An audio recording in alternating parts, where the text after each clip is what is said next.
Madame, mademoiselle, monsieur, les difficultés sont derrière nous. Nous avançons. 2018 aura été l'année de toutes les censures. Toutes les voix discordantes sont chassées des médias de propagande. Hormis quelques exceptions notables, des centaines d'intellectuels sont interdits d'antenne, à l'image d'un Éric Zemmour, boycotté par le service public, financé par nos impôts.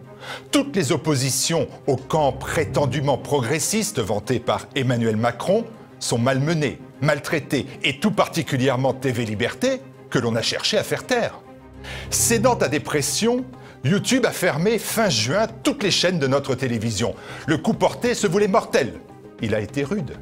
Dans cette épreuve, nous avons bénéficié de deux facteurs essentiels et déterminants. La cohésion des équipes de TVL et le prodigieux soutien de la communauté des téléspectateurs de TV Liberté.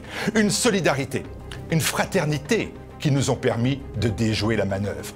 Grâce à un élan financier exemplaire, nous avons renforcé notre indépendance en protégeant dorénavant toutes nos émissions sur nos propres serveurs. Nous avons acquis une vraie autonomie. C'était devenu crucial. Et nous pouvons affirmer sans crainte que TV Liberté est à l'abri des mauvais coups et des coups bas. Nous possédons maintenant une parade automatique à la censure.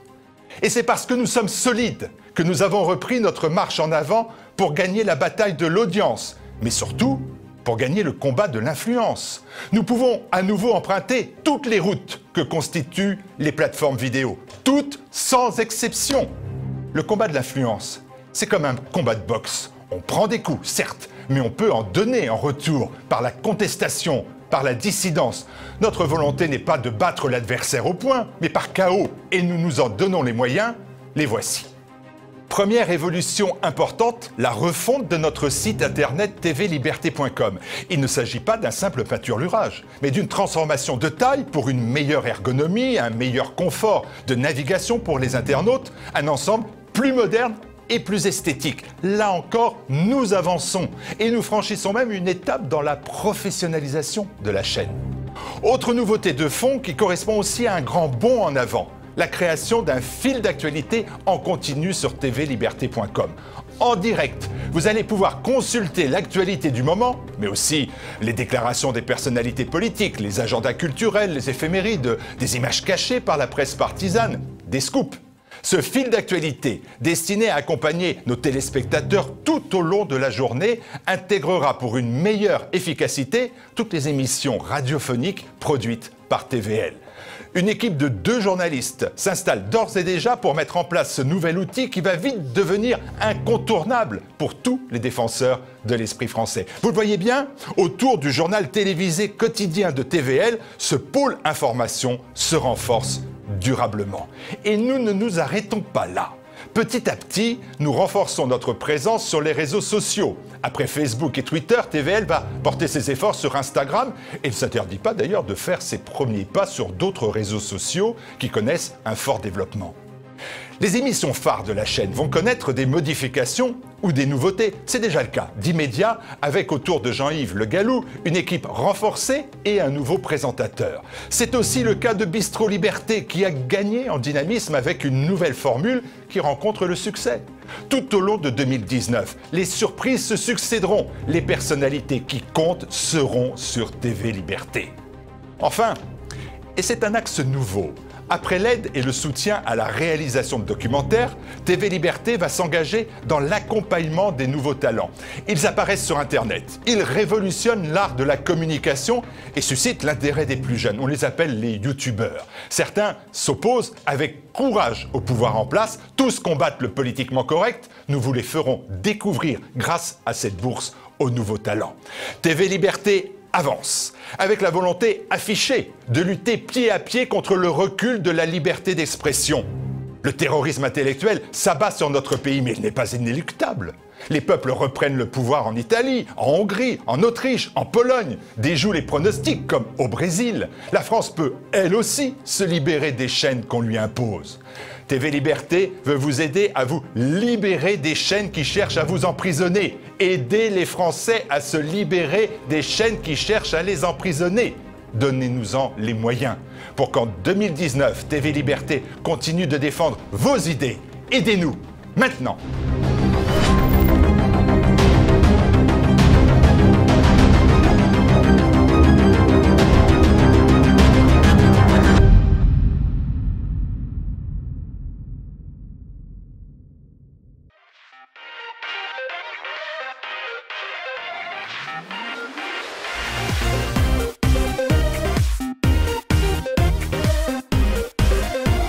Bonjour à tous, aujourd'hui commence la 38e émission de Tête à Clash avec 4 invités, un nouveau.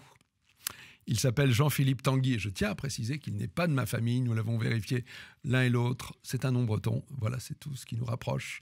Jean-Philippe, vous êtes délégué national auprès de Debout la France, donc de Nicolas Dupont-Aignan. Bonjour. Bonjour. Samuel Lafont, c'est votre deuxième, voire votre troisième fois, vous êtes président de Damoclès, qui est un média de mobilisation médias en ligne. Exactement, bonjour. Bonjour. Valérie Daubigny, vous êtes une habituée de cette émission, c'est au moins votre 4e fois, et vous êtes également co-auteur d'un livre qui s'appelle « Une bibliothèque idéale » avec 2 autres personnes, Anne-Laure Blanc et Hélène Fruchard. Et ce livre, le voici, c'est une recension de classiques ou de contemporains qui mériteraient d'être classiques, d'après vous, de livres destinés aux enfants, 0 à 16 ans, donc aux jeunes adolescents. Voilà, des choses à ajouter dessus ? 2000 titres, beaucoup de travail, un travail passionné, très intéressant de faire ça à deux regards croisés, 2 sélections, 123loisirs.com et Chouette un livre avec Anne-Laure Blanc. Et voilà, pour faciliter les choix des parents, dans les écoles aussi, un beau travail. Ok, et donc c'est un cadeau pour Noël, pour les grands-parents et les parents qui ont de jeunes enfants. Le 4e s'appelle Gérard Delépine. C'est un terrible gilet jaune, vous le voyez à l'antenne, à l'image, pardon. Gérard Delépine, il est scientifique, chirurgien, ancien chirurgien spécialisé sur le cancer. Oui, alors je suis chirurgien, donc pas scientifique. Oui. Hein, j'analyse la science. Je me suis pas, je me prends les chirurgiens sont des manuels. Oui. Mais on a besoin d'utiliser des outils scientifiques pour être performant. Et votre formation est très longue, elle dénote quand même un certain appétit pour ces choses. Voilà. Oui. Et vous êtes auteur de livres, mais nous allons en parler dans quelques minutes. Voilà, nous nous retrouvons dans quelques secondes pour entamer tout de suite la ronde des 4 sujets. Alors, ce sujet, c'est les gilets jaunes. Alors, vous avez vu, nous en avons un. Je ne sais pas pour les 3 autres s'ils sont en faveur de ce mouvement. C'est en tout cas un mouvement social inédit. C'est un mouvement de mobilisation qui s'est fait à la suite d'un appel de quelqu'un sur Internet, d'une femme sur Internet. C'est un mouvement qui part de la base, qui a d'ailleurs été peu récupéré et dans tous les cas récupération par les partis politiques plutôt rejetés par le mouvement. C'est aussi un mouvement qui a fait 2 morts, ce qui est inédit dans ce type de mouvement social. 400 blessés, des dizaines d'incarcérés et un gilet jaune qui est là et qui va nous expliquer pourquoi il soutient ce mouvement. Gérard Delépine. Je soutiens souvent parce qu'il n'y a aucune raison de mettre un niveau de taxe sur l'essence ou le diesel élevé alors qu'il est déjà très élevé. Ouais. 80% de ce qu'on paye à la pompe, c'est des taxes. C'est vrai. Mais c'est à peu près l'équivalent qu'on retrouve dans les grands pays européens. Non. Nous allons être les plus chers au monde. Nous étions juste après l'Italie. Maintenant, nous allons redépasser l'Italie. Non, c'est pas la moyenne. On est les plus chers du monde. Et pourtant, j'ai entendu un argument qui m'a paru relativement valable contre cet aspect de l'affaire, parce qu'il est certain que le mouvement n'est pas dû uniquement à l'augmentation du diesel. C'est qu'en pouvoir d'achat, comparé au prix du SMIC il y a 45 ans, donc on va dire dans les années 70, le prix de l'essence a baissé. C'est-à-dire qu'avec le même budget, c'est-à-dire l'heure de SMIC, on achète plus d'essence et on va donc plus loin parce que les voitures consomment beaucoup, beaucoup moins. Là, je ne suis pas d'accord. Pourtant, un scientifique devrait être d'accord avec une étude. Oui, d'accord. Moi, je vous propose un autre prix. Allez-y. Le prix du pain actuellement, par rapport au prix du pain en France en 43. Et par rapport au SMIC, qui n'existait d'ailleurs pas. Le prix du pain en 43. Oui. Pourquoi pas ? Vous avez choisi une date arbitraire, enfin pas vous, mais votre étude, choisi une date qui était parfaitement favorable au prix de l'essence. Arrêtons de nous foutre de gueule. On compare le prix avant les taxes Macron et depuis. Exactement. C'est ça, et les gens, quand ils payent, c'est ceux dont ils se rendent compte. Valérie Daubigny, vous ne trouvez pas légitime qu'il y ait des taxes pour favoriser et accélérer la transition écologique ? On voit bien les nombreux orages, les inondations qu'il y a eu, les tempêtes. Il y a bien quelque chose qui se passe qui justifierait une accélération du mouvement. Évidemment, je ne vais pas dire que je suis contre la solidarité, la participation de chacun pour les grands projets. Et pour autant, vous êtes gilet jaune. On voit très bien que, en tout cas, toutes ces taxes taxes pétrolières et, qui nous sont imposées ne sont pas affectées à cela, ça vient de tomber. Et puisque vous me posez la question, moi je vais vous dire exactement en quoi je crois. Je crois beaucoup plus à une éducation, à un regard, à quelque chose de beaucoup plus profond et responsabilisant qu'à une taxe. Oui, mais ça prend... Et éduquer, ça prend des dizaines d'années. Oui, c'est difficile. Des 3, 4, 5 générations. Oui, c'est difficile. Est-ce qu'on a encore le temps? Oui, bien sûr qu'on a le temps. Eh bien, c'est pas sûr, ce que disent les scientifiques du GIEC. Hein. Et puis, ce que je voudrais dire aussi, c'est que ce n'est pas que le prix de l'essence. Les automobilistes, ils en ont, mais jusque-là, vous avez passé les contrôles techniques avec des voitures. Oui, je le fais tous les 2 ans. J'ai une vieille auto. C'est ça. On est passé à 80 km/h. On a tous perdu des points. On monte dans sa voiture. On ne sait pas si on va pouvoir se garer. On ne sait pas si on va. On sait qu'on va y laisser des plumes. Vous voyez. Oui. Tout ça. Le parking, c'est une histoire de citadins. À la campagne, le parking, c'est pas un enjeu. Lorsque la question rurale, moi, je vais vous dire ce qu'elle est. Je le côtoie vraiment de près. Vous êtes à Versailles, la question rurale. Non. Attendez, je reste pas tous les jours dans l'enceinte du château. D'accord. Vous sortez de la ferme de la Reine, Valérie. Oui, voilà, c'est ça, avec mes moutons. Qu'est-ce qui se passe à la campagne, Eh bien, l'hôpital de proximité, il a été repoussé. Pour le moindre soin, vous faites 50 km aller, 50 km retour. Et on voit bien que tout cela pèse sur les artisans, les négociants, etc. Mais sur les familles... Justice. Vous êtes une famille, vous vous occupez de la génération du dessus, vous en faites des kilomètres. Mais ça justifie de bloquer toute la France. Mais tout ça, ça justifie d'emmerder les Français parce que finalement, si le gouvernement Pompidou par rapport à la vitesse, le peuple a le sentiment de ne plus être du tout écouté. Et que peut-il faire ? La Chambre des députés, c'est des discours, à part 2 ou 3 députés qui encore font des discours convenables. Les autres, c'est des oui-oui. Et ils votent à 17 à 3 heures du matin. Un projet de loi dont ils se foutent complètement. Pardon, Jean-Philippe Tanguy, ça c'est une vraie attaque de la politique de Gérard Delépine. En gros, l'Assemblée nationale, c'est pas la politique. L'Assemblée nationale, c'est pas la politique, c'est bien l'endroit de débat. L'Assemblée nationale est une chambre élue selon des règles qui ne sont pas démocratiques telles que nous, en tout cas, on le défend, puisque un mouvement qui fait 20%... plus de proportionnel, mais c'est pas le sujet d'aujourd'hui. Si, c'est le sujet, parce que pourquoi est-ce que... Le sujet, c'est les gilets jaunes et pourquoi la France est bloquée. Le sujet, c'est qu'il y a des guignols parce qu'on élit des gens qui ne sont pas représentatifs et donc qui ont des discours convenus parce qu'ils veulent juste avoir une place dans un système qui leur permet de se faire réélire. Enfin, personne ne regrette la 4e République. Il y avait davantage de démocratie. Elle a échoué simplement sur une crise très grave qui était celle de la décolonisation. C'est la 3e Empire, elle a échoué sur tout, elle a ruiné... Vous n'êtes pas d'accord avec ça? Non, ça pas du tout. Mais je pense pas que ce soit le sujet. Vous dites, les gilets jaunes emmerdent la France. Mais enfin, c'est pas du tout ce que je ressens. C'est pas forcément ce que je pense, c'est forcément ce que je dis. Pardon, mais c'est ce que vous avez dit. En tout cas, c'est ce que j'ai entendu. Bien sûr. Ceux qui emmerdent la France, c'est Emmanuel Macron et son gouvernement, qui ont mis un niveau de taxe cette année insupportable. Mais ça parle d'autre chose finalement, les gilets jaunes, non? Ça parle pas de Macron, parce que Macron finalement... ça parle de Macron, ça parle du système Macron. Macron, c'est quoi? C'est un mec qui n'a jamais bossé de sa vie, qui ne sait pas ce que c'est. Je le dis, je le sais. Il y a Damien, il vient de ma région. Il n'a jamais bossé de sa vie, il n'a jamais souffert. Je vais le dire comme je le pense. Il n'a jamais souffert. Il ne sait pas ce que c'est de tenir un budget. Il ne sait pas ce que c'est de se serrer la ceinture pour faire vivre ses gamins. Il ne sait pas tout ça et il s'en fiche. Lui, tout ce qu'il veut, c'est faire plaisir à ses copains qui l'ont élu et c'est continuer. Et les Français ont compris. Et ce qu'il se passe là, c'est que les Français ne supportent plus les mensonges que le gouvernement leur raconte toute la sainte journée. Ils n'y croient plus. Et là, on a atteint un tel niveau de différence entre ce que les gens vivent et ce qu'on leur raconte qu'ils vont dans la rue. Et ce ne sont pas des délinquants. Vous avez dit, ce mouvement a fait 2 morts. Je ne suis pas du tout d'accord avec cette phrase. Je la combats, je la conteste. Il y a eu 2 morts. Il y a eu 2 morts. Vous avez dit, le mouvement a fait 2 morts. Une femme qui s'est fait écraser par... Il y a des gens qui sont allés dans la rue. Il y a des gens qui sont allés dans la rue. Et ce gouvernement, comme sur d'autres sujets, est incapable d'assurer la sécurité de Français honnêtes, de mères de famille, de jeunes retraités, de moins jeunes retraités, qui vont juste dire ça suffit sur des points que tout le monde a identifiés. C'est la faute du gouvernement si les gens se font blesser ou se font tuer dans la rue? Oui, c'est la faute du gouvernement de ne pas assurer la sécurité des Français. Non, mais c'est pas non, mais attendez, c'est trop facile d'être ministre de l'Intérieur, de rouler des mécaniques, de venir faire des déclarations devant la presse et de ne pas être capable d'assurer la sécurité des Français. Ou quand il y a un accident, parce qu'évidemment un accident peut arriver, au moins on a de l'humilité.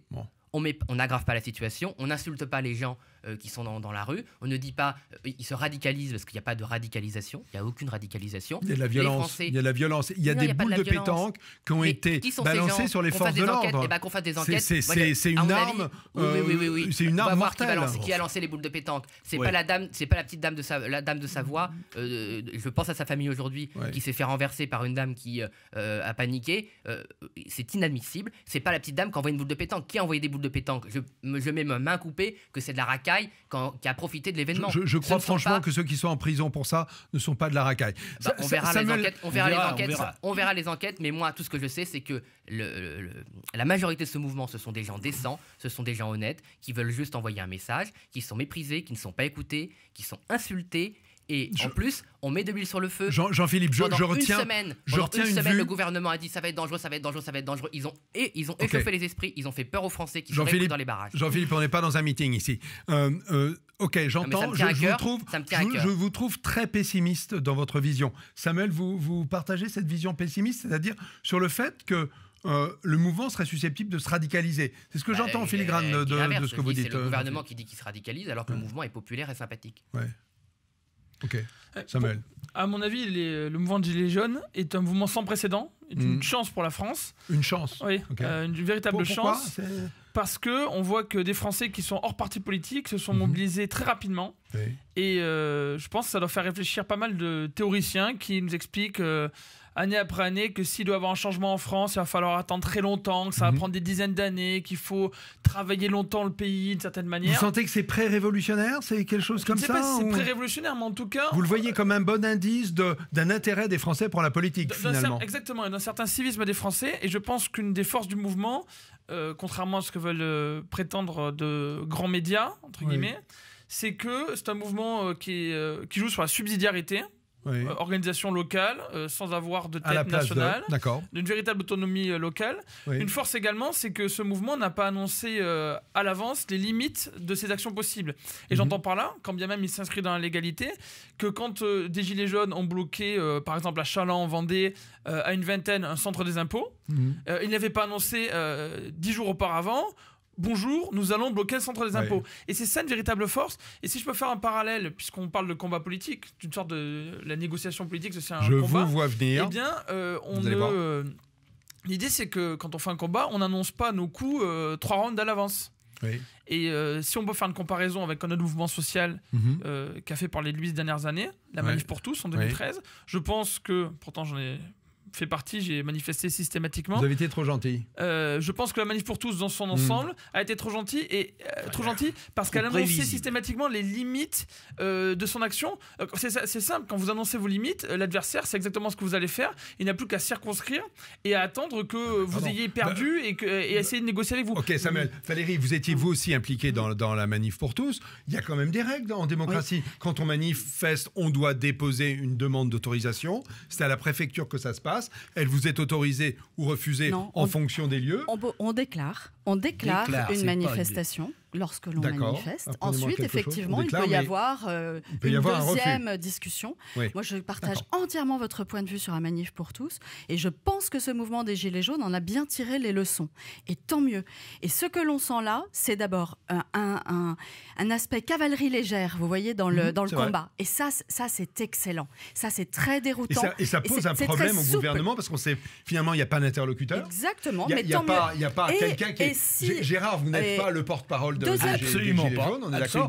Et ça pose un problème parce que finalement, au gouvernement, et même d'ailleurs à la Chambre des députés, on ne sait pas vraiment à qui s'adresser. On n'a pas besoin de s'adresser, on s'adresse au peuple et on supprime la taxe. Point.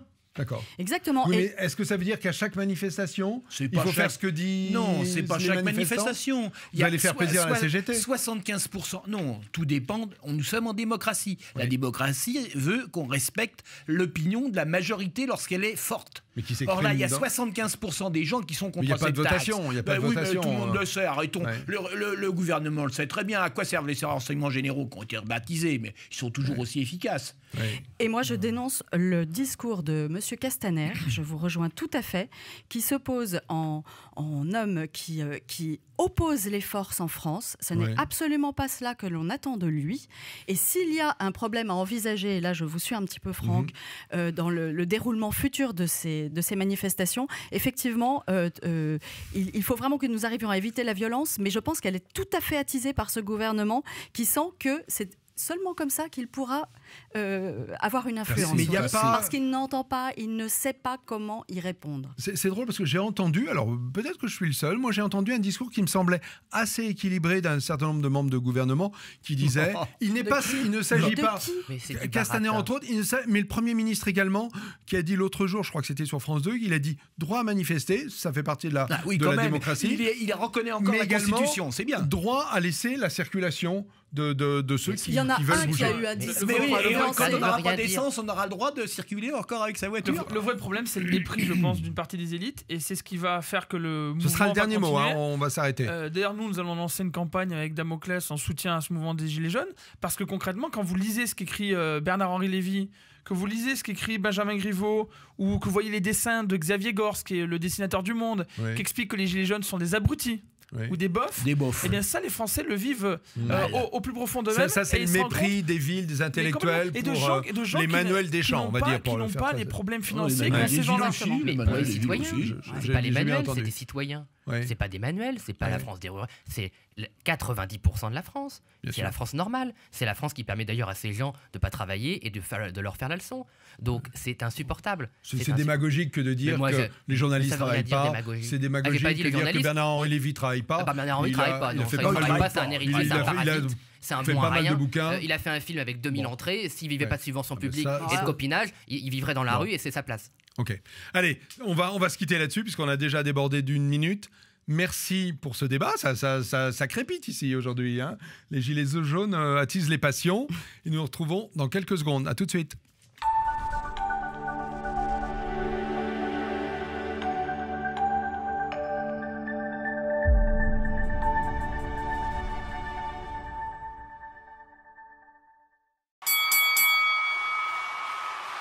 Sujet suivant. René Dosière. Vous rappelez-vous de René Dosière? Il a été longtemps député de l'Aisne, élu maintes et maintes fois. Et quand il était député, il s'était fait la spécialité de combattre les dérives des dépenses, de l'Élysée particulièrement, mais globalement du gouvernement. Maintenant qu'il n'est plus député, il continue son travail. Il a même monté un think tank sur ce sujet, mais avec un beaucoup plus vaste sur les dépenses globalement de la fonction publique. Et il a fait une sortie récente sur les augmentations qu'il trouve excessives d'un certain nombre de membres de cabinets de ministres. Alors nous allons en débattre, mais nous avons le privilège aujourd'hui d'avoir Gérard Delépine. Gérard Delépine, il a écrit avec sa femme, Nicole, ce livre. Et nous allons le retrouver, alors je vous l'annonce parce que c'est rare, mais je vous donne un rendez-vous dans 1 mois. Gérard Delépine sera là pour un quart d'heure qui sera consacré au labo et aux manipulations des médias et de la politique. Mais il a une petite intervention à faire sur un sujet précis. Je le laisse l'exposer et nous reviendrons dessus sans doute dans 1 mois.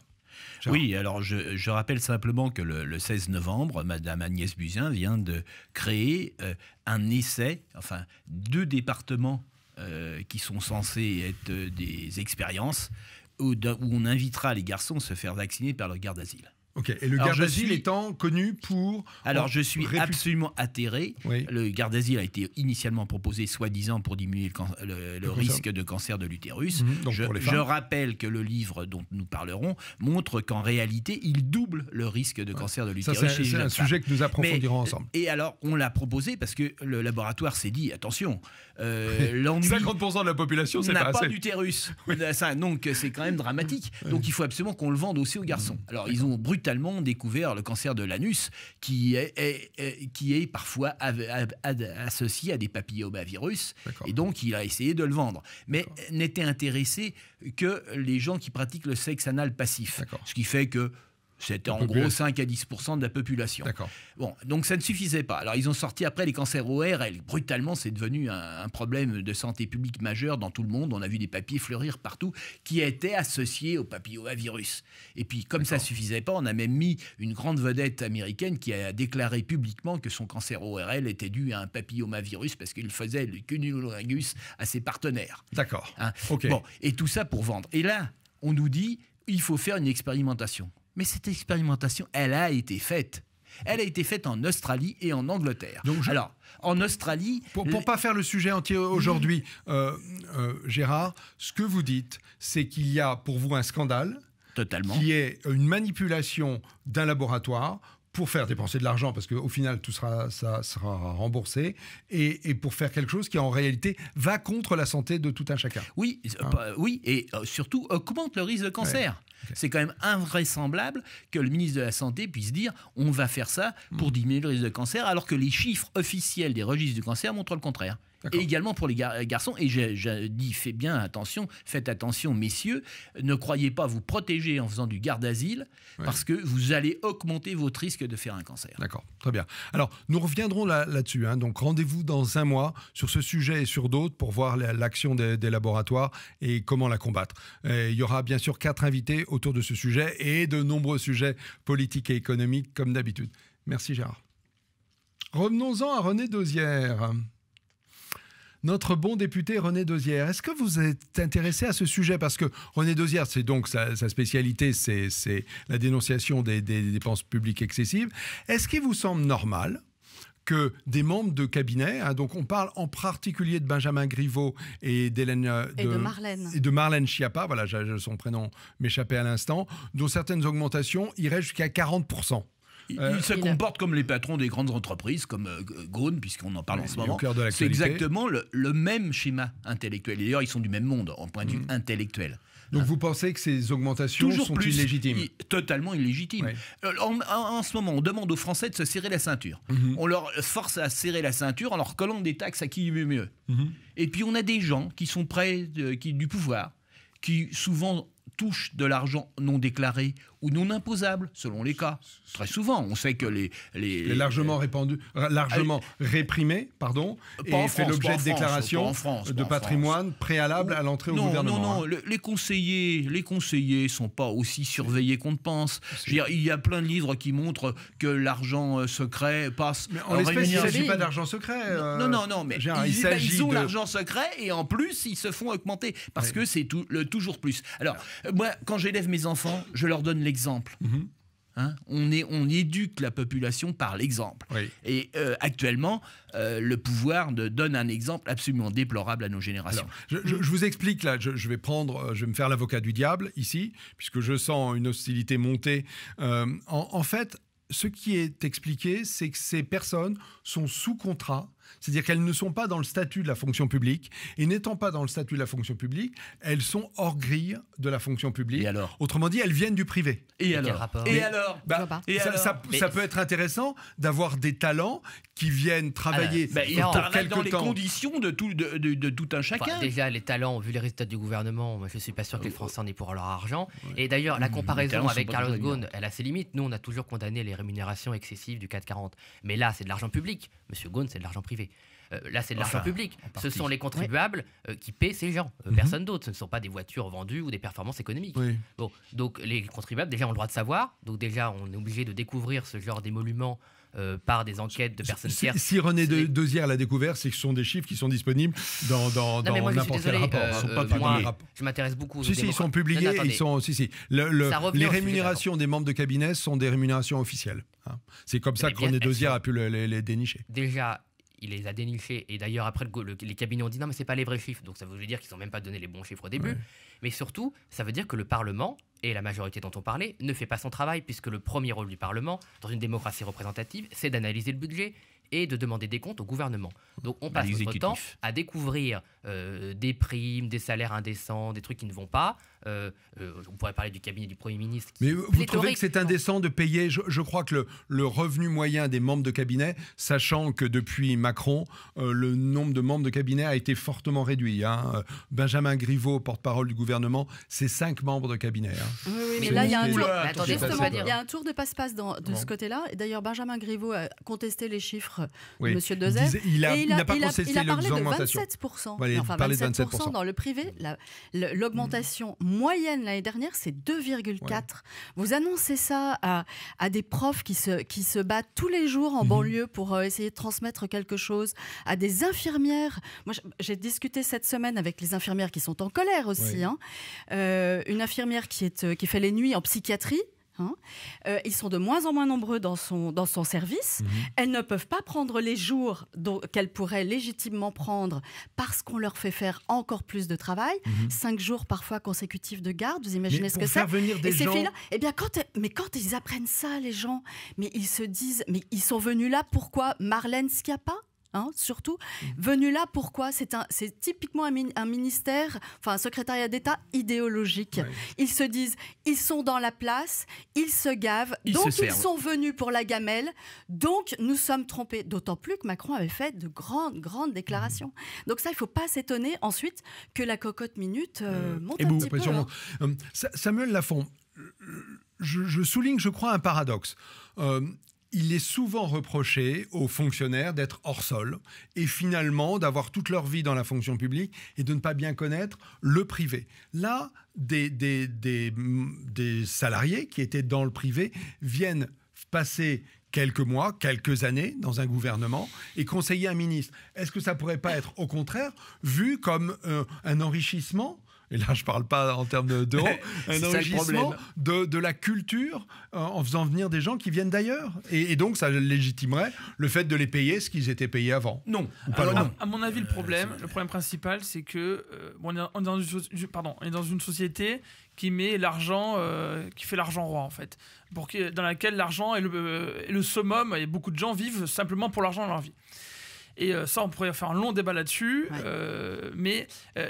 le fait est que des gens qui viennent du privé, qui viennent dans les ministères et qui demandent à être payés plus, on se demande pourquoi ils sont là. Est-ce qu'ils sont là pour servir ou pour se servir?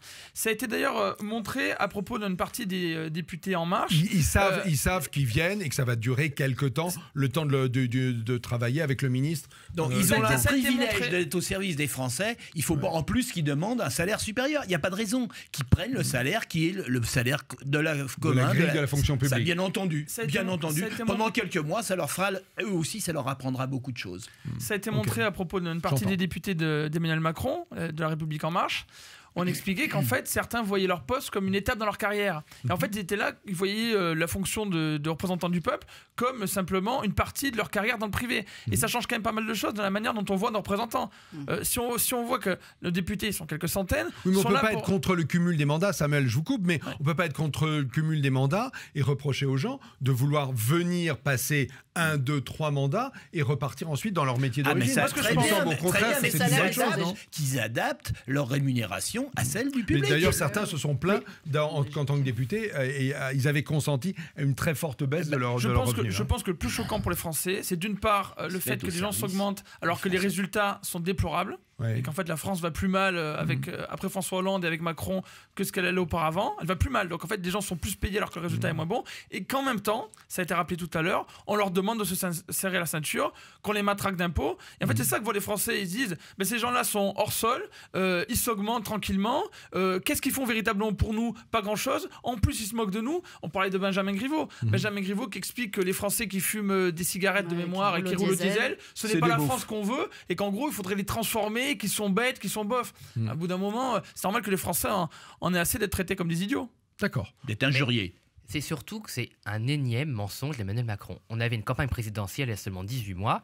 Nicolas Dupont-Aignan avait un programme extrêmement fort sur l'intégrité politique, casier judiciaire vierge, banque de la démocratie, fin du cumul des mandats, limitation des frais, limitation des cabinets. Tout ça a été repris à l'époque par Emmanuel Macron. Toutes ces propositions, Nicolas Dupont-Aignan, qui avait fait alliance avec Bayrou, qui a beaucoup de défauts, mais qui avait une espèce de légitimité, je ne sais pas pourquoi d'ailleurs, puisque d'autres faits ont montré d'autres choses, sur l'intégrité en politique. Vous voulez dire qu'une partie du programme il n'a rien fait du tout. De Nicolas Dupont-Aignan a été au moins verbalement adopté par... mais d'ailleurs, il l'a reconnu dans un débat, dans le seul débat qu'il y a eu pendant la présidentielle. Ce que je veux dire par là, c'est que les Français ont élu Macron sur du dégagisme. Ils se sont dit, on veut dégager toute cette vieille clique politique qui a échoué et qui coûte très cher à la France. Emmanuel Macron l'a incarné, malheureusement, je pense, à tort. Les Français y ont quand même cru, parce qu'ils ont voté pour lui, ils y ont cru, ils ont le droit d'y croire. 17%. Non, mais ils y ont cru quand même. En premier tour, il a été élu ensuite avec la majorité. Moi, je pense, je ne refais pas l'élection. Non, mais attendez, moi, je ne veux pas refaire l'élection. Je pense que, y compris, il y a une part de soutien médiatique, évidemment, très fort. Les gens y ont cru un peu, voilà. Et ils ont été vite déçus parce qu'ils se sont vite vus que ce n'était pas vrai. Le casier judiciaire, dès la première loi sur l'intégrité politique, le casier judiciaire vierge, il a disparu. La Banque de la démocratie, elle a disparu. Et maintenant, je ne parle même pas des conflits d'intérêts. Juste un point de détail. Enfin, ce n'est pas un point de détail. La Banque de la démocratie, brièvement, c'est une notion que je ne maîtrise pas. Oui. Qu'est-ce que ça veut dire ? En fait, nous avons un grave problème en France. C'est que le financement public est très encadré. Ça, c'est très bien. Oui. Mais le pendant... c'est que les banques privées n'assurent pas le financement de tous les partis politiques. Oui. Pour ne pas les citer, la France Insoumise, le Front National, Debout la France, enfin Rassemblement National maintenant, n'ont pas accès au crédit de la même façon que les Républicains, le PS et compagnie. D'accord. Et donc, nous sommes limités. Donc le principe... Nous sommes limités dans notre accès aux dons privés, par exemple, et ça c'est très bien parce qu'il ne faut pas que les personnalités... C'est l'encadrement qui limite à 7 000 et quelques... été pour, mais il faut que ce soit compensé par un accès équitable aux banques, non pas pour avoir des faveurs, parce qu'on rembourse les prêts, on rembourse les prêts évidemment, mais pour avoir juste de la trésorerie pour payer nos dépenses. Donc François Bayrou, qui a été confronté au même problème avant de s'allier avec M. Macron et d'avoir accès à ses amis, avait proposé une banque de la démocratie, c'est-à-dire qu'il y ait auprès de la Caisse des dépôts aux consignations... Pour tous les partis qui se présentent aux élections. Critères. Et d'ailleurs, nous, on avait même proposé mieux, si je peux me permettre, parce qu'on ne voulait pas qu'il y ait d'argent public là-dedans. On avait proposé un contrat de prêt unique, c'est-à-dire que anonyme, c'est-à-dire que tout parti qui apportait les mêmes garanties avait le même prêt. Voilà. C'est-à-dire que la banque ne pouvait pas savoir à qui prêter. Il y a des garanties certifiées par un expert comptable. La banque doit prêter et c'est pas à la tête du client comme ça aujourd'hui. D'accord. Merci, c'était une parenthèse, mais je trouve que c'est très intéressant comme proposition. Ça pourra être l'objet de nouveaux débats. Valérie, vous avez encore un mot sur René Deuzière et les augmentations. Une toute petite chose sur notre sujet. C'est que tout à l'heure, nous avons débattu, oui, les pauvres, ils viennent donner du temps, faut-il leur donner plus, etc. On ne parle pas de rémunération ridicule. Hein. Et il ajoute dans son rapport... Vous avez raison, on parle de rémunération aux alentours de 10 000 euros par mois, ce qui est 3 fois supérieur à la médiane française. Il ajoute qu'une petite centaine de conseillers sont même mieux rémunérés que leurs ministres. Donc attention, hein, restons calmes.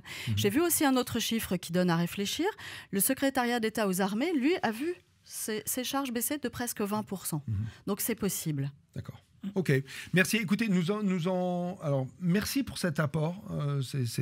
Les chiffres, c'est mon truc. Oui, vous avez bossé. Les chiffres, c'est mon truc aussi. Je trouve que c'est très intéressant quand on s'inscrit dans une démarche scientifique de trouver des chiffres à opposer aux fantasmes. Est-ce que je peux juste mettre un petit taquet à René Deuzière? C'est pas comme si je vous avais pas déjà donné la parole. Mais un tout petit taquet, juste il faut que les auditeurs sachent que ce grand chevalier blanc, à un moment, s'était fait lire au conseil régional de Picardie, qui est ma région, et il avait demandé un hélicoptère entre Amiens et Laon. Qu'on fait en 1 heure en voiture. Voilà. Donc Monsieur Deuzière n'est pas tout blanc. Bon, alors comme je n'ai pas d'aimant là-dessus, on vous laisse sur ce dire. Et nous vous donnons rendez-vous dans quelques secondes. Merci, madame, messieurs. À tout de suite.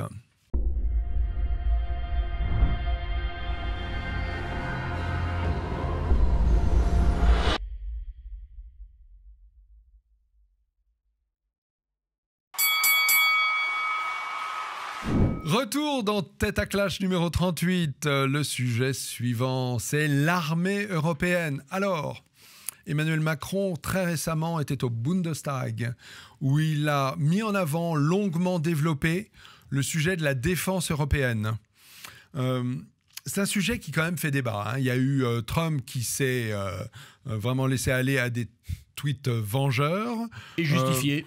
Macron qui s'est laissé aller aussi à des déclarations peu courtoises et peu diplomates. Ok, alors effectivement, j'y allais puisqu'il a dit que cette armée européenne était d'abord avisée pour nous défendre contre la Russie, l'ennemi, l'ours, depuis très longtemps, la Chine, ennemi lointain, voire même les États-Unis, l'allié historique.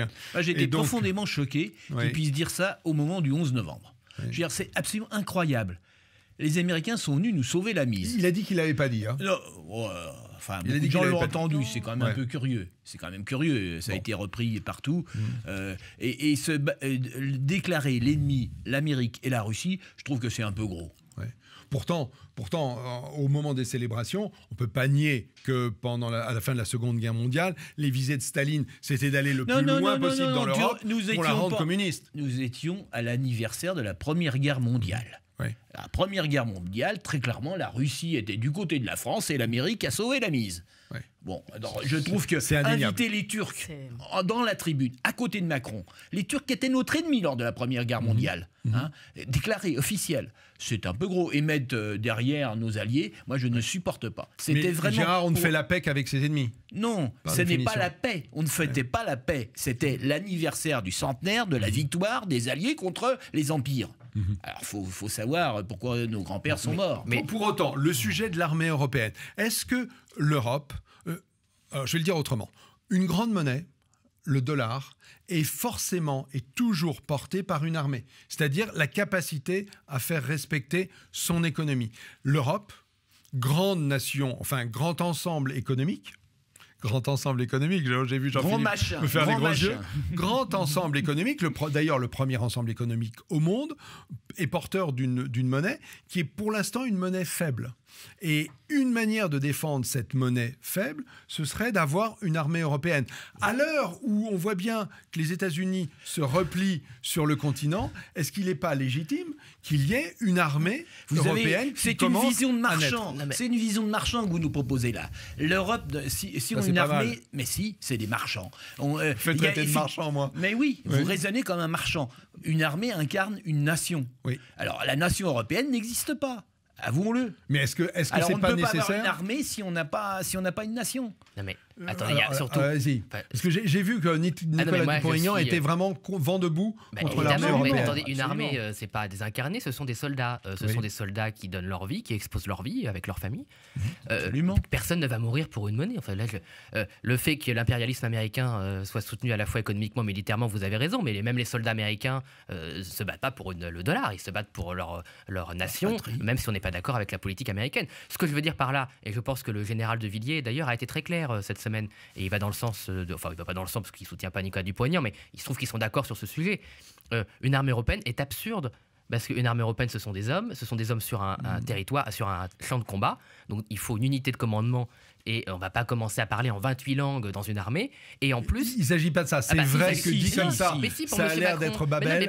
Mais en réalité, ce n'est pas comme ça qu'il sera organisé. Mais c'est Babel parce que M. Macron, il fait un discours... une fois de plus hors sol, excusez-moi d'y revenir, mais la réalité, ce sont des soldats qui se battent. D'ailleurs, le seul contingent qui existe franco-allemand, ça marche pas. Ça ne peut pas marcher. Et surtout, il y a des centres de commandement unifiés. Oui, d'accord, mais en dehors de l'Europe. Oui, mais on peut toujours mettre des gens entre eux. Bon, mais ce que je veux dire par là, c'est qu'il y a une décision politique. Par exemple, le Mali. La France a décidé de sauver le Mali des islamistes. Si on avait dû attendre 28 avis de gens qui par ailleurs n'ont aucun intérêt au Mali pour savoir si nos soldats, parce que la seule vraie armée en Europe, c'est l'armée française, devraient aller exposer leur vie pour faire plaisir à Mme Merkel, c'est non. C'est non, non et non. Et le seul oui qu'on peut donner, c'est pour faire des programmes d'armement, pour que là où l'Europe doit être souveraine, c'est qu'elle doit acheter de l'armement européen. Voilà, Dupont-Aignan voulait dire en gros qu'en Europe, il y a une préférence à s'armer auprès des fabricants européens, voire même une obligation. Écoutez, déjà quand on aura fait ça, on verra la suite. Déjà que la Belgique soit capable d'acheter des Rafales et pas des F-16 américains, ce sera un grand progrès. Ça, c'est une grande surprise, effectivement. Samuel Lafont, vous êtes contre l'armée européenne ou vous trouvez que... Alors, on ne parle pas de créer une armée de dizaines de milliers d'hommes ou même de centaines de milliers d'hommes. Il ne s'agit pas de ça. Il s'agit de commencer à faire quelque chose qui ne serait pas très loin d'être un bataillon, c'est-à-dire 5-6 000 hommes dans différents corps je ne vais pas rentrer dans l'application parce qu'elle est encore floue, mais globalement, ce que dit Macron avec l'appui d'Angela Merkel, c'est donner une direction. L'appui d'Angela Merkel, doucement. Oui, mais les députés européens allemands ne sont pas du tout chauds pour cette affaire. Je pense qu'il y a plusieurs... Merci d'avoir fait le parallèle au début entre l'euro, enfin la monnaie, et finalement nos armées, parce que le problème de l'euro, on le connaît bien, c'est que les intérêts de nos nations sont divergents.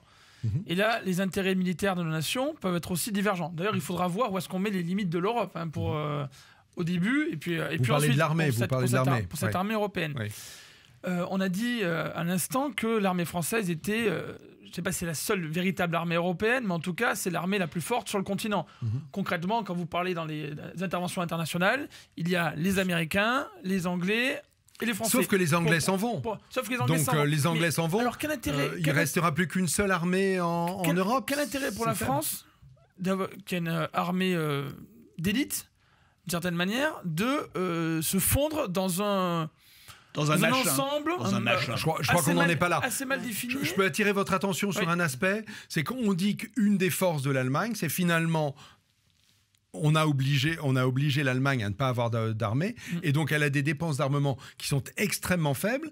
Or, les dépenses d'armement qui représentent pas loin de 2%. Moins de 2%. Un peu moins de 2%. Les militaires seraient heureux s'il y avait 2%. C'est la fameuse limite. Voilà, je savais que j'étais pas loin de la vérité. La fameuse limite des 2% qui n'est toujours pas atteinte et qui est désirée par les militaires. L'Allemagne ne l'a pas, et ce serait faire financer par l'Allemagne une force qui serait commune à tous, et donc pour défendre la totalité des Européens. Est-ce que ça, c'est pas un aspect qui vous semble légitime, Samuel Lafont ? Écoutez, défendre contre qui déjà ? Je vous pose la question. C'est la question. Bien sûr, les ennemis de toujours, la Russie et éventuellement les États islamiques qui sont à même de... Macron, il a oublié les États islamiques. Je trouve ça curieux. La question doit être posée. C'est aussi pour ça qu'il y a évidemment une réaction de Donald Trump en face qui défend ses intérêts. C'est que pour l'instant, la France et d'autres nations européennes font partie de l'OTAN.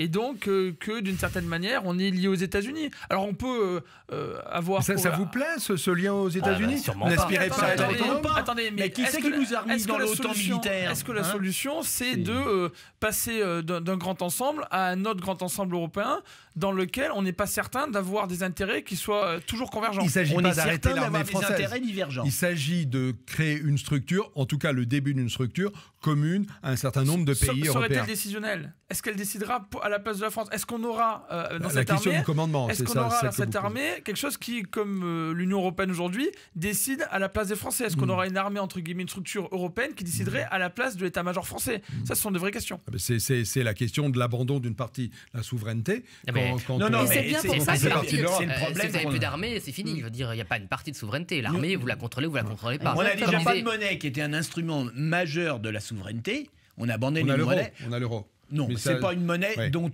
vous avez la nostalgie du franc, Gérard ? Non, j'ai la nostalgie d'une monnaie nationale, car effectivement, sans monnaie, on perd de sa légitimité et de sa puissance. Les rois de France le savaient, et je suis pas royaliste, hein, et les rois de France savaient qu'ils... Mais vous rejoignez mon point de vue sur le lien entre monnaie et indépendance. Et armée, c'est-à-dire souveraineté. Bien sûr, c'est la souveraineté directement, et c'est la démocratie, car sans souveraineté, il n'y a pas de démocratie. Et c'est bien le problème actuel, pour lequel les Français mettent des gilets jaunes, parce qu'ils ont le sentiment qu'il n'y a plus de démocratie, que leur avis n'est plus pris en compte. Je vois, Gérard, que vous affichez un livre, Le couple franco-allemand n'existe pas, et c'est vrai que là-dessus, on est assez naïf. En tout cas, la plupart des Français ne sont pas au courant de ça, je pense, mais c'est qu'en fait, ce sont nos pseudo-élites françaises qui répètent à tout bout de champ le couple franco-allemand, il faudrait voir, dans un couple, c'est bien de voir l'opinion des deux parties. Et dans les faits, les Allemands ne voient pas ce couple comme nous, comme nos élites, entre guillemets, peuvent en parler en France. Donc, nous, on est systématiquement à faire des pas vis-à-vis de l'Allemagne. Est-ce que l'Allemagne a forcément envie de faire ça ? L'Allemagne est pour l'instant politiquement en difficulté. On voit bien ce qui se passe. Merkel est en voie de sortie. Elle a programmé sa sortie. Mais de toute manière, il y avait 30 ans de politique allemande où ils ont refusé le couple franco-allemand. Il y a eu juste De Gaulle, Adenauer. Oui, à cette époque. Et c'est eux d'ailleurs qui ont créé la brigade franco-allemande. Mitterrand-Kohl. Enfin, Helmut Schmidt, Valéry Giscard d'Estaing. Non. Il y avait quand même un lien très fort entre ces deux hommes. Attention, moi j'ai énormément d'amis allemands, je parle allemand, j'ai voyagé beaucoup, j'ai travaillé en Allemagne. Donc je ne suis pas anti-allemand. Mais simplement, nous avons des conceptions différentes, on a une histoire différente qui n'ont rien à voir, et on a des sentiments de nation totalement différentes. Valérie, vous pensez quoi de cette histoire d'armée européenne ? Je le sens comme une course en avant extrêmement dangereuse et absolument pas maîtrisée. Exactement, Samuel Lafont, vous dites... Pas maîtrisée dans quel sens, Valérie ? Maîtrisée dans le futur, maîtrisée aussi dans le recrutement. Je côtoie quelques jeunes militaires qui ont choisi, comme vous le disiez, de donner leur vie, de sacrifier, le mot sacrifice. Ils ne sont pas morts encore, hein. Attendez, mais potentiellement. Attendez, ils sont au Mali, là, c'est pas pour rien. Ils sacrifient, en tout cas, leur famille, par exemple. Eh bien, on va les recruter comment ? Vous pensez, vous, que tout cela, dans notre pays, vous aurez beaucoup de jeunes qui voudront aller se battre pour un pseudo-assemblage ? Eh bien, moi, je ne pense pas. Et du coup, qu'est-ce qui se passera ? Il y a plein de jeunes qui vont faire des études à l'étranger, qui s'efforcent de parler une, deux, trois langues européennes. Cette aspiration, le contraire, elle peut être forte. justement de l'armée française, c'est qu'elle transmet, elle arrive à mettre dans un creuset des tas de jeunes qui viennent d'horizons très différents, mais par ses traditions, par tout son ancrage, elle arrive à transmettre, à faire quelque chose d'homogène. Là où je veux en venir, fort, au contraire. mais là je vais finir ma phrase, c'est qu'en fait, on va recruter comment ? On va recruter des mercenaires. Autre esprit. On va complètement changer l'esprit de l'armée. Et ça, mais Emmanuel Macron, mais ça ne l'effleure pas, vous voyez. Et ça, il est très... Pourquoi des mercenaires ? Parce que pense très dangereux de ce côté-là, lui. À s'engager pour l'Europe serait moins forte que celle à s'engager pour la France. Bien sûr, on parle de l'Allemagne, mais que dire de pays encore plus lointains de nous sur le plan de la culture, des alliances déjà. Hein, mais ça va ressembler à quoi ? Et rappelons-nous que le général de Gaulle, lui, avait été très réticent à ratifier les premiers projets de Schuman, Monnet, etc., au nom de la souveraineté nationale. Hein. Ça, gardons-le. Rappelons-nous que la CED a été refusée en 1954 par l'Assemblée nationale française. La communauté européenne de défense. Mais le truc qui n'a pas été discuté, mais qui est vraiment important, cette armée est évoquée pour se protéger de la Russie. Alors moi, je ne sais pas dans quel monde vit M. Macron. Russie, Chine, et les ennemis de l'Europe. La première fois que je l'ai entendu, je me suis dit, c'est ridicule. Et la deuxième fois que je l'ai entendu, je me suis dit, mais c'est très dangereux.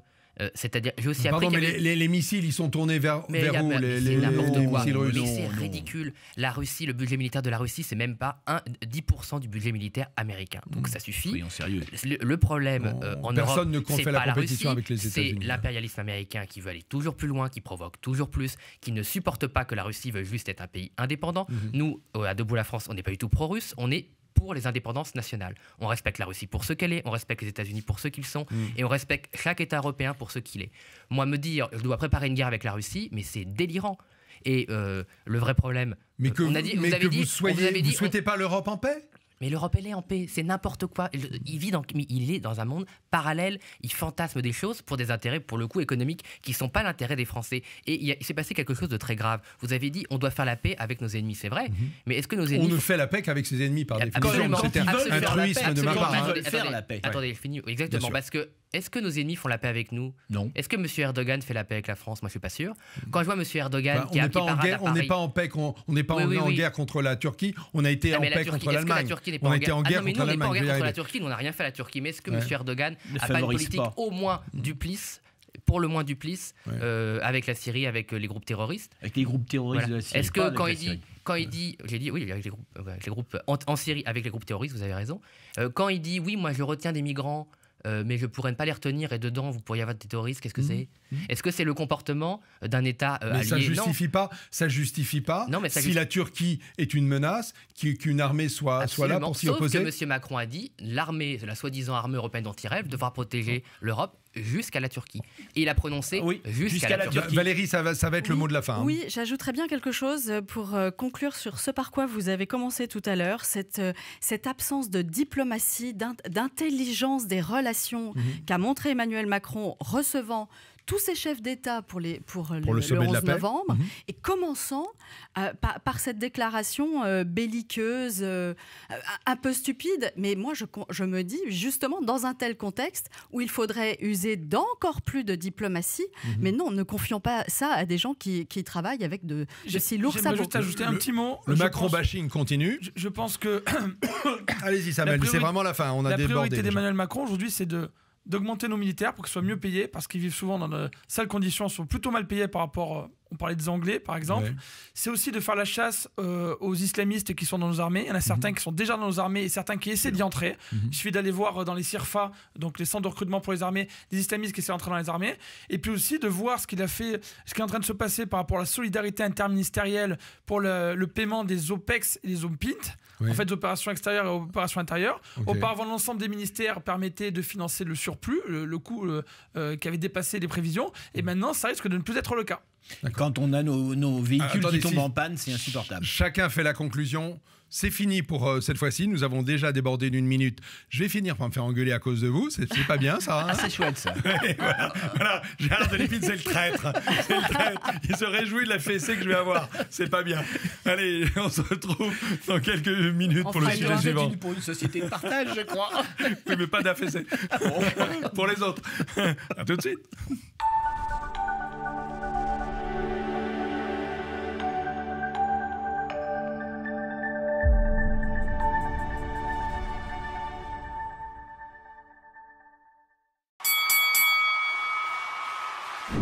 Bonjour à tous.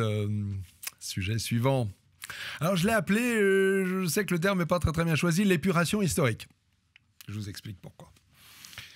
Pétain, maréchal de la Première Guerre mondiale, exclu des célébrations de l'armistice parce que impliqué dans la Seconde Guerre mondiale. Je sais que nous allons revenir sur ce sujet. Mais en fait, derrière ça, j'ai rapproché ça d'autres événements. Le général Lee, alors général du Sud, lors du conflit interaméricain, général dit esclavagiste, dont certaines statues doivent être déboulonnées. Le général Franco, qui va être déterré de la vallée de Los Caídos par le Premier ministre espagnol actuel, qui veut en faire un lieu de réconciliation et pas un lieu de célébration de Franco. On pourrait aller jusqu'à Christophe Colomb, on pourrait aller jusqu'à un lycée qui pourrait s'appeler Destiendorf, qui était un grand résistant, mais que certains parents refusent de voir appeler Destiendorf parce qu'il était également monarchiste. Bref, est-ce qu'on n'est pas un petit peu dans une époque où, comme Staline, il y a un petit pinceau qui est passé pour effacer les visages sur les photos et pour réécrire l'histoire. Je vous ai entendu, alors je ne sais plus qui a... Allez Gérard, je vous sens bouillir, je vous laisse la parole. Non. Heureusement pour Franco. Faut que ça sorte, et puis après on mettra les nuances. Je pense qu'il n'en est pas du tout en train d'effacer l'histoire. Il faut rappeler l'histoire. Ouais. Et moi j'étais d'accord pour qu'on célèbre Pétain du gouvernement de Vichy. Pétain qui a instauré l'ordre des médecins pour dénoncer les médecins juifs et les mettre à l'index. Pétain qui a envoyé la police arrêter les juifs. Donc vous pensez que Pétain est un ignoble personnage et qu'il n'aurait pas dû être célébré en 14-18 ? Non. On devait le célébrer en 18 et on devait le fusiller en 45. Bon, De Gaulle, d'ailleurs, il y a eu un procès. Je veux dire, là, on fait du révisionnisme historique sur la justice. Oui. Il y a eu un procès qui a été équitable, qui a été prolongé, qui a été loin. Suite à un procès, il a été déchu de sa nationalité et d'autre part condamné à mort. Oui. Et pour apaiser les choses, compte tenu de ce qu'il avait fait en 14-18, De Gaulle l'a gracié. Oui. Mais c'est quand même un condamné à mort et un type frappé d'indemnité nationale. Alors qu'on veuille le mélanger aux soldats qui sont morts pour la France, moi, c'est trop gros. Donc, alors, juste pour être certain, 14-18, vous êtes d'accord pour célébrer le maréchal Pétain ? Non. Donc, c'était légitime de l'effacer des célébrations. Non. Historiquement, on peut reconnaître son rôle à Verdun. Oui, c'est un fait historique réel. C'est ce que s'apprêtait à faire Emmanuel Macron. Oui, non. Il voulait le mettre aux Invalides. Lui accorder ça. C'est totalement non, il voulait le mettre aux Invalides. Voire bientôt au Panthéon si on le laisse faire. Et ça, c'est totalement insupportable. C'est pas du révisionnisme historique. Il y a des familles qui ont souffert de l'action du maréchal Pétain directement, des Français qui en sont morts. Je vous sens, Valérie, en opposition par rapport à ce que nous dit Gérard Delépine. Moi, j'ai pas très envie d'épiloguer sur Pétain, mais en revanche, c'est pas le sujet, même cette affaire Pétain, effectivement, il y a l'histoire du lycée Honoré d'Estiendorf. Enfin, je veux dire, quand on connaît la vie d'Honoré d'Estiendorf, que des gens puissent s'opposer. À ce moment-là, il faut faire de la pédagogie, je ne sais pas. Mais il faut dire qu'on travaille très facilement dans la désinformation, puisque plus personne n'a vraiment de grille de lecture claire, historique. On rentre comme dans du beurre, on le voit dans des discussions. Il y a quelque chose qui vient de se passer, qui est extrêmement grave, qui va exactement dans la même direction. Apprenez-moi quelque chose. Mais je ne vais peut-être pas vous l'apprendre, mais vous savez qu'à Saint-Cyr, Saint-Cyr-Couët-Quidan, on donne le nom à une promotion. Comme à l'ENA, comme à Polytechnique. Exactement. Et comme là, la dernière promo s'appelle la promo Loustono-Laco. Loustono, il a eu effectivement un procès après la Deuxième Guerre. Cet homme a énormément souffert. Il a été dans les camps de Mauthausen. Après, je crois, 350 heures d'interrogatoire par la Gestapo de Vichy. Il a créé le réseau Navarre. Enfin, vous voyez, c'est un résistant. Mais c'est un résistant anticommuniste. Le voilà le péché. Et donc, figurez-vous que j'ai regardé ce matin sur Wikipédia par curiosité la liste des dernières promos. Il est déjà barré, car on demande qu'à cette promotion de changer le nom, de rebaptiser. Il est normal qu'au sein des promos, il y ait des débats, et je pense qu'à chaque fois, il y a des débats. En amont, Franck. Mais là, une fois qu'elle a été... En ce moment, tous ces jeunes, ils sont aux quatre coins du monde pour leur séjour international. On leur donne ce coup de poignard dans le dos. Moi, je dis que si on veut continuer à démobiliser comme ça l'armée française, mais qu'on continue de cette manière-là. Et puis cette idée de vouloir ouvrir les tombeaux pour vérifier si le cadavre avait les donc Carrier, mais moi je trouve ça mais absolument infect. Oui. Et comme je vous le dis, ils avancent sur un tapis de velours car personne n'a les grilles de lecture. Et ça me fait penser, puisque je tiens la parole, je la garde, ça me fait penser tout de même à Édouard Philippe lorsqu'il est allé au Vietnam, qui a quand même réussi à écrire de sa belle plume dans le livre d'or cet hommage à Ho Chi Minh.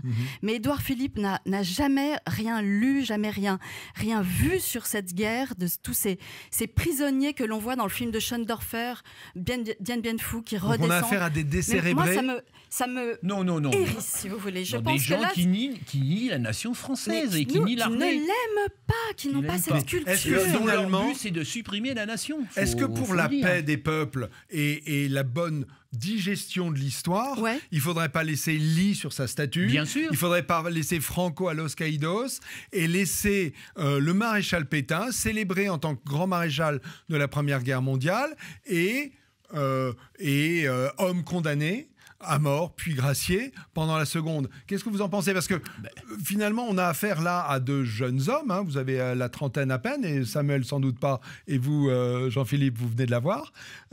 Qu'est-ce que vous pensez de tout ça? Comment vous regardez ces phénomènes qui vous concernent à peine, hein? C'est presque comme Jeanne d'Arc pour vous. J'aimerais bien revenir moi, sur ce que vient de dire Valérie Daubigny à propos de la promotion de Saint-Cyr qui a été débaptisée. C'est-à-dire que ce n'est pas un simple nom à Saint-Cyr, ils ont un champ de promotion. D'ailleurs, vous pouvez les entendre sur Internet. Vous voulez dire par promotion, ils ont un champ? Promotion. Sa promotion 2016-2019, c'est un champ de promotion qui est extrêmement important pour eux. Il y a une cohésion importante. Ils se reconnaissent par là. Ils connaissent le nom de promo des différentes années. Ce n'est pas un détail. Donc je pense, vous avez parlé tout à l'heure, Valérie, d'un manque de grille de lecture. Je pense qu'au-delà de ça, on est dans une société, on vit dans des démocraties libérales relativistes où il n'y a plus de vérité. Et en ce sens, on a du mal à se positionner systématiquement par rapport à ce qui s'est passé auparavant. Et en gros, on essaie de coller systématiquement. C'est ça qui est tout à fait paradoxal dans le monde contemporain. C'est qu'on essaie de réécrire l'histoire par rapport à nos valeurs, entre guillemets, actuelles, et en prétendant qu'elles sont vérité, qu'elles feront vérité. Sauf que si on commence à débaptiser des promotions, on commence à oublier des généraux, à les mettre de côté, eh bien, il faut qu'on ait toujours à l'esprit qu'est-ce qui se passera dans 20 ans, dans 30 ans. Est-ce que ça ne sera pas les gens d'aujourd'hui, nos généraux actuels qui seront mis sur le côté? Est-ce qu'au contraire, dans 30 ans, on essaiera de revenir? L'histoire est réécrite dans le présent. Mais elle est réécrite en permanence. Et le problème, c'est qu'elle est réécrite en permanence, mais que les gens qui sont en train de faire ça aujourd'hui oublient que peut-être que dans 30 ans, on va revenir sur ce qu'ils ont fait, en fait. Et ils prétendent, en agissant ainsi, en faisant du politiquement correct, définir une vérité qui serait éternelle. Oui, mais ok, Samuel, vous êtes en faveur que... J'entends. Gérard me dit, on ne célèbre pas Pétain parce que finalement, ce qu'il a fait avant a été effacé par ce qu'il a fait après. Et on déterre Franco parce que c'est un assassin. C'est un dictateur. Parce que c'est un assassin. Enfin, soyons. Il a tué une république et il a tué beaucoup d'Espagnols. Très bien. Et c'était l'allié d'Hitler et de Mussolini. Il faut quand même le rappeler. Je veux dire, c'est pas seulement un chef d'État gentil. Enfin, Gérard, merci. Samuel, vous êtes en faveur de ça? Parce que vous voyez, j'oppose les générations, mais il y a aussi là deux époques qui sont en train de s'affronter. Mais non, au Chili, on a fait des procès après sur la dictature. Franco, c'est normal, il n'a pas été jugé. C'est un scandale. C'est totalement scandaleux qu'il n'ait pas été jugé. Il est mort en Espagne, effectivement. En Espagne, on devrait juger le franquisme. Le gouvernement social. Ça aurait peut-être évité les histoires de Barcelone récentes. Parce qu'on a une grande partie de la demande d'indépendance de la Catalogne provient de la politique des franquistes qui sont toujours au gouvernement espagnol, enfin qui l'étaient jusqu'à très récemment. Là maintenant ils sont vraiment trop vieux. Oui, c'est vrai. J'ai vu se mobiliser sur la rue des gens en uniforme de la phalange. C'est vrai. On va voir ce qui va se passer à propos de Franco, parce que tout de même ceux qui veulent le déterrer ont oublié que ses proches, ses descendants, ceux qui le soutiennent peuvent demander à ce qu'il soit enterré ailleurs. Et la polémique aujourd'hui, c'est qu'il soit enterré dans une cathédrale. En plein Madrid ou en fait, je parle de ça parce que souvent on est dans des polémiques un peu simplistes et des effets d'annonce. Et là, ceux qui ont voulu annoncer le fait de déterrer Franco, eh bien, ils se retrouvent avec cette polémique où ils vont peut-être le retrouver dans une cathédrale en plein centre-ville. D'accord. Jean-Philippe, sur Pétain, Franco, autrement dit, faire évoluer notre vision de l'histoire avec ce que l'on sait ou les nouvelles générations. Vous êtes sur quelle position, vous? Parce que de toute évidence, moi je suis totalement d'accord avec ce qu'a dit M. Delépine, donc je ne vais pas revenir dessus, en particulier sur Pétain. Pour moi, il a été déclaré d'indignité nationale, donc le débat ne devrait même plus se poser. Mais enfin, mais ce que je veux dire par là, c'est que le problème de cette semaine, c'est pas tant été Pétain, parce que je pense que les Français de toute façon sont assez grands pour savoir ce qu'il en est. C'est que la France n'a pas été célébrée. Toute cette victoire, parce que tout ça, M. Delépine a dit, les Américains sont venus nous secourir en 18. Le rôle en 18 est anecdotique par rapport au débarquement. La guerre de 18 avait vraiment été gagnée par les Anglais et les Français, et la France, là-dedans, a fait un effort de guerre considérable, gigantesque. C'est vrai. Et ça, on en a à peine parlé. On a parlé, oui, se sont battus pour... Monsieur Macron a dit que les Français s'étaient battus pour la paix, mais aucun Français ne s'est battu pour la paix, ou quelques idéalistes que je respecte par ailleurs, mais la plupart des Français se sont battus pour la France, pour leur famille, pour la démocratie, et parce qu'on a aussi oublié opportunément que l'Allemagne était un régime dictatorial, que l'Autriche était un monarchie absolu. Bref. C'était des empires, c'était des rois. C'était aussi un régime autoritaire parce que c'était des régimes qui tenaient plus debout et qui tenaient que par la violence et la contrainte. C'était pas volontaire. Donc tout ça a été passé sous le silence pour des manipulations politiques qu'on a déjà parlé sur l'histoire de l'armée européenne. Le pompon a quand même été eu par la communication du ministère de la Défense qui a osé, parce que c'était lunaire, célébrer le 11 novembre 1918, je cite, 100 ans d'amitié franco-allemande. 100 ans d'amitié franco-allemande. Tant et si bien que ça a été retiré tellement c'était pas ridicule, insultant. Et je veux dire, ce qui est grave là-dedans, moi, ce qui m'effraie, qu'on fasse de la... Non, mais autrement dit, vous dites que ceux qui écrivent ça, ils savent pas de quoi ils parlent. Non, ils savent très bien de quoi ils parlent. Ils veulent simplement désinformer la population. La Seconde Guerre mondiale. Et ils veulent pas sauter. On ne voit pas, et ça permet de ne pas voir les menaces réelles qu'il y a. Et la vraie menace, c'est pas la Russie, c'est évidemment l'islamisme. Et moi, je suis frappé... Ça faisait longtemps qu'on n'en avait pas parlé. Vous avez trouvé le moyen de le mettre sur le... Comment ça... Quels sont les ennemis actuels de la France? Mais attendez, excusez-moi, c'est quelque chose de sérieux. Les morts en France, c'est quoi? 200 morts en France, qui a tué? C'est pas quelque chose que je mets sur la table. Qu'est-ce qui tue en France aujourd'hui? C'est la Russie, la Chine, je sais pas quoi. C'est la Syrie, soi-disant. Non, ce sont des terroristes islamistes. Qu'est-ce qui menace nos banlieues? Qu'est-ce qui fait régner la terreur contre les femmes, les homosexuels, les juifs en banlieue, tous ceux qui se comportent pas comme ils veulent sur le territoire français tous les jours? Ce sont les islamistes. Est-ce qu'on a lancé une guerre contre les islamistes? Non. Donc au lieu d'aller réécrire des fadaises sur l'histoire, de manipuler les morts, moi j'aimerais aussi, et Nicolas Dupont-Aignan l'a dit, qu'on laisse nos morts en paix. Qu'on s'attaque aux vraies menaces, parce que tout leur baratin... Le sujet, c'était est-ce qu'on célèbre Pétain? Non, on ne l'a pas célébré, parce qu'il y a eu une forme... Macron voulait, c'est parce qu'il y a une population... Et oui, mais tout ça, excusez-moi, ce sont des... Oui, mais certains disent que c'est les bien-pensants, bien-pensants de la gauche. Mais c'est pas que des bien-pensants. Qui ont fait plier Macron, qui avaient... décidé de célébrer tous les maréchaux à égalité sans regarder ce que Pétain avait fait après. Le gaullisme, c'est pas la bien-pensance de gauche. Les gaullistes, ils voient ça, ils sont pas d'accord. En l'espèce, c'est plutôt la France insoumise qui s'est mobilisée, me semble-t-il. Nous, on a dit qu'on n'était pas du tout d'accord avec ce qu'a dit M. Macron. Et il y a aussi beaucoup de gens dans l'armée qui l'ont dit. Beaucoup de gens dans l'armée l'ont dit. Et d'ailleurs, le projet de l'armée aux Invalides, il n'y avait pas le maréchal Pétain. Bon, sur Pétain, on a quand même entendu tous les arguments possibles dans tous les sens. Je ne vais pas revenir dessus. Je pense qu'on a mis le doigt sur quelque chose de très important. Quand on parle de la capacité de nos dirigeants, je pense qu'il y a, pour faire simple, il y a des lâches, donc vraiment qui se couchent systématiquement, mais il y a aussi des gens qui sont pas capables. Quand on voit qu'on célèbre 100 ans d'amitié franco-allemande, je pense qu'il y a aussi beaucoup d'incapacités. C'est pas seulement des informations. Je vais vous citer quand même un propos, vous allez voir le parallèle, de Juliette Méadel. Vous voyez que c'est Juliette Méadel, ancienne secrétaire d'État, qui est énarque, je crois, de mémoire, qui est avocate, qui explique quand même que dans une affaire judiciaire... Parler de l'affaire Georges Tron, je pense. Le doute ne doit pas bénéficier aux accusés. De mémoire, c'est l'article 9-1 du Code civil, que chacun a droit à la présomption d'innocence. Pourquoi je vous parle de ça? C'est parce qu'on a, et je crois que les Français le sentent, ils le sentent un petit peu, et je pense qu'aussi dans le mouvement des Gilets jaunes, et après, dans les jours qui viennent, on va l'entendre parler de ça, c'est que les gens sentent que les pseudo-élites qui leur font la leçon au quotidien ne sont pas au niveau. Véritablement, on a des gens qui dirigent et qui ne sont pas au niveau et qui en plus mettent de la distance systématiquement avec les Français, une distance qui est finalement qui ne repose pas ni sur le mérite ni sur la capacité réelle à diriger et à gouverner, à savoir de quoi est fait notre histoire. D'accord. Écoutez, je vais vous proposer, on va en rester là parce que je trouvais que c'était Valérie, c'est comme ça. Ah bah non. C'est moi qui pilote. Ah bah non. Bon, ok, allez Valérie, par courtoisie, je vais vous laisser le mot de la fin, mais je ferai une synthèse par rapport à c'est sexy, ça. Alors, c'est pas seulement par courtoisie, c'est parce parce que je vais vous le dire, quelque chose d'intéressant et qui en plus répond... Ça intéresse parce qu'il reste 22 secondes. Oui, je voulais juste conclure sur cette affaire de Loustono-Laco. Et pour répondre à votre question, dans la dépêche de l'AFP, il y a une expression qui fait froid dans le dos. Les garçons de cette promotion, on va leur faire suivre un parcours de mémoire. Je ne cesse de le relire, je n'arrive même pas à mémoriser cette expression. Pour les punir d'avoir choisi Loustono-Laco comme... Et pourquoi pas un petit lavage de cerveau aussi. D'accord. Bon, on a été au Vietnam pour l'apprendre récemment. Très bien. Ho Chi Minh. Merci Samuel. Vous avez fait une belle synthèse, je crois, entre les Gilets jaunes et le devoir de mémoire. Merci à vous tous. Merci, messieurs, madame. Merci à vous tous qui nous êtes fidèles. Je vous donne rendez-vous dans 15 jours pour 4 nouveaux sujets, 4 nouveaux bretteurs, 4 nouveaux terribles Gilets jaunes ou pas. J'espère que vous prenez autant de plaisir à voir cette émission que nous à y participer.